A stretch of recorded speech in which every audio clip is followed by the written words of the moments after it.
Okay, I'm Caiti Smukowski Heil, and I'm in Mohammed Noor's lab at Duke University.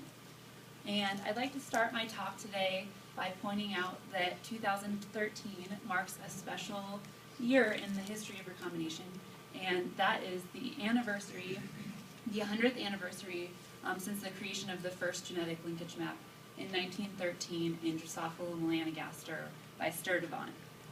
2 years previously, his advisor, Thomas Hunt Morgan, discovered the phenomenon of crossing over, and also observed that there's not free exchange between genes, but instead that some tend to be associated, inherited together more often than expected by chance. And so the way this works in terms of recombination, roughly, is that if you have high linkage disequilibrium, this concept, the concept of genes being associated together, is referred to as linkage disequilibrium now. And how it works is, if you have high linkage disequilibrium, you usually have little to no recombination. And if you have low linkage disequilibrium, you have high recombination. And this concept is applied in programs such as LD-HAT, which was first published in 2002, and is a way to estimate recombination using population data. So we've come a long way since 1913. We've advanced our molecular markers from visible markers to things like SNPs, but this is actually where a lot of organisms have kind of gotten stuck, is estimating recombination rates using pedigrees and molecular markers. The thing, although this data has been very interesting, the problem is that the power and resolution of these studies is rather low. Comparatively, if you use LD-based estimates of recombination, like as you see here in this figure of a human chromosome, you can see that you get very fine estimates of recombination. So, although LD-based estimates of recombination can be very helpful, there are some reasons to believe that LD-based estimates might not match empirical estimates of recombination rate. So a couple of reasons why this could be. There could be error in both estimates. There could be strain-specific recombination rates, which we do know exist. There could be environmental effects. We know such things as temperature and age can affect recombination rate. And there can be change in recombination rates over time. And this last point is particularly important when you remember that LD-based estimates of recombination are population historical averages, and they're capturing millions of meioses, versus empirical estimates that are usually capturing one. So the question is, how well do LD-based programs work? Well, in humans, they work very well. So in the top panel, we see the LD-based estimates of recombination in red, and the empirical estimates estimated through pedigrees in blue.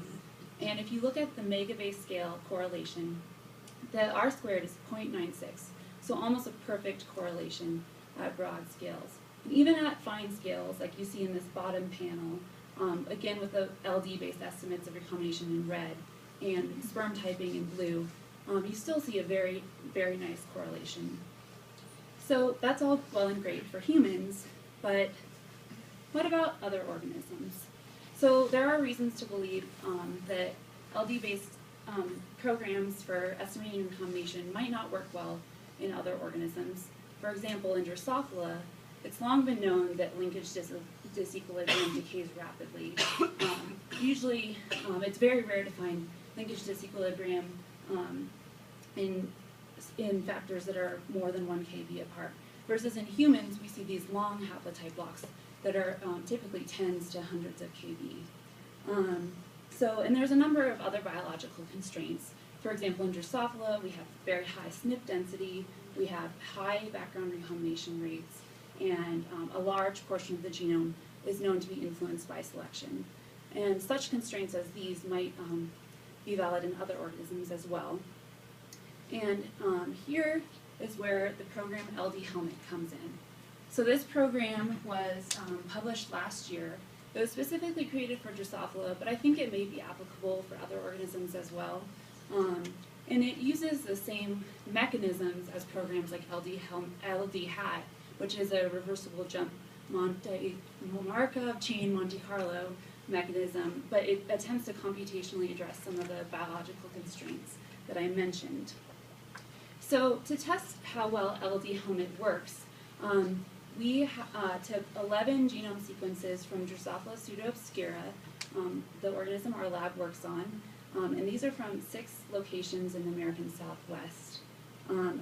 We previously have empirical estimates of recombination rate for 2 populations, in New Mexico and Flagstaff, Arizona, and we have the most empirical estimates for the Flagstaff population, so I'm going to be focusing on those, and I'll briefly walk through the empirical recombination maps that we have for those. So first, this is our broad-scale recombination map across chromosome 2, so recombination rate is in centimorgans per megabase on the y-axis, and this is created with markers about every 150 kb.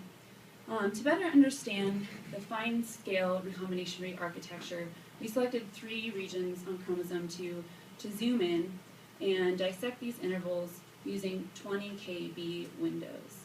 And then finally, to reach a level seen in humans and other organisms like yeast, we selected the region with the highest recombination rate and its adjacent window to dissect even further into 5 kb intervals. So here we have 3 empirical recombination maps at 3 different scales. So, the question is, how well do the LD-based estimates of recombination match the empirical estimates? So this is the broad map of recombination. The empirical recombination rates are in blue, and the LD-based recombination estimates are in red. And again, this is across chromosome 2 with markers every 150 kb. And I think what you can see is that the trend lines tend to match pretty well. There's some extremes in the empirical data set that aren't captured using LD-based recombination estimates. But if you look at this in another way, so if you use a regression of empirical recombination rates and the LD-based recombination rates, you see a pretty good correlation of R squared of about 0.45. And if you're still feeling skeptical about this, consider this panel here on the right, which shows the regression of 2 empirical recombination maps. So what it's showing is the Flagstaff recombination rate on the x-axis and the New Mexico recombination rates on the y-axis. And the correlation here is not much greater than the empirical versus the LD-based estimate of recombination. So I think what it shows is that the LD-based program is doing a pretty good job of estimating recombination rates. So let's look at more fine-scale comparisons. So again, this is the 20 kb windows with the empirical in blue and LD helmet in red. It's not super great. You can see that the trend lines don't exactly match with each other, and there's a couple points outside the 95% confidence intervals. But it does okay, and the correlation is still fairly good, with about 40% of the variance explained. But if you look at the super fine scale, this is lost a little bit more. I don't want to make too many conclusions based on a limited amount of data, but I think what we can conclude is that the LD-based estimates of recombination rate work pretty well for broader scales and may work pretty well for somewhat fine scales. So what does this mean that they do match? Well, together the sources of error are only about 50%. So from that we can kind of conclude that there's not an overwhelming amount of strain-specific recombination variation, nor environmental variation, and the rate at which recombination is evolving is relatively modest. So now that I've shown that you can use LD-based estimates of recombination as proxy for empirical estimates, I'm going to walk through a couple examples of what you can do with this kind of data. So I'd like to start with this association.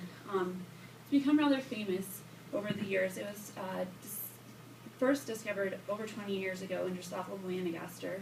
They saw a positive association between recombination rate and nucleotide diversity. And along with other evidence, this was taken to show that selection, either positive or background selection, was eliminating nucleotide diversity in regions of low recombination. And this has since been shown in many organisms. This is our Drosophila pseudoobscura empirical data, and although this line is significant, you may note that the R-squared is rather low.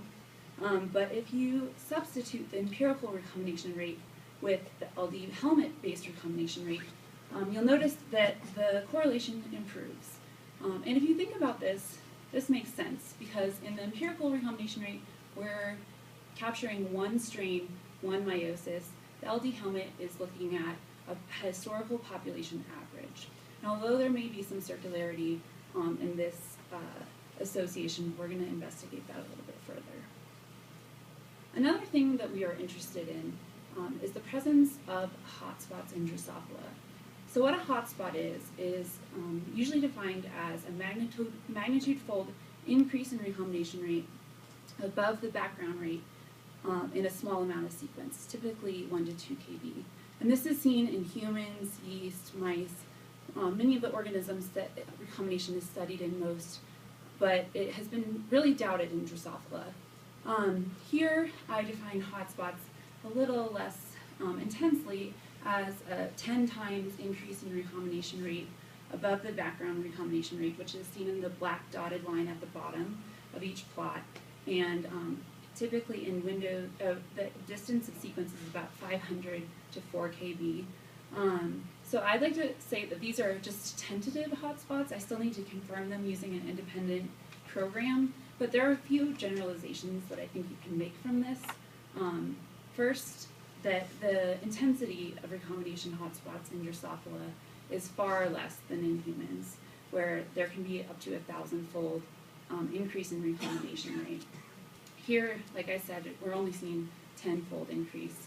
And the last thing is that there are far fewer recombination hotspots in Drosophila. We detected at most 19 across one chromosome versus about 40 to 50,000 across the genome in humans. And lastly, I think something really cool that you can start to do with this fine-based estimates of recombination is start to look at more mechanistic approaches to recombination.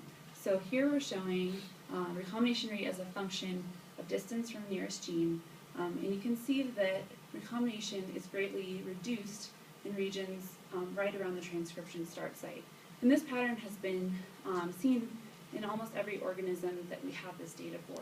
So humans, mouse, yeast, etc. And I think I'd really like to explore these types of data further. So in conclusion, what I did with just 11 genome sequences, and what you could do too, I concluded that LD-based estimates of recombination rate are pretty good approximations of empirical recombination rate. You can look at genomic correlates at multiple scales. You can look for hotspots in your organism of interest, and you can start investigating mechanisms of recombination, such as what I saw the decrease around transcription start sites, and what I'd like to do in the future, which is look at sequence motifs, particularly around these hotspots. And with that, I'd like to thank my lab and you.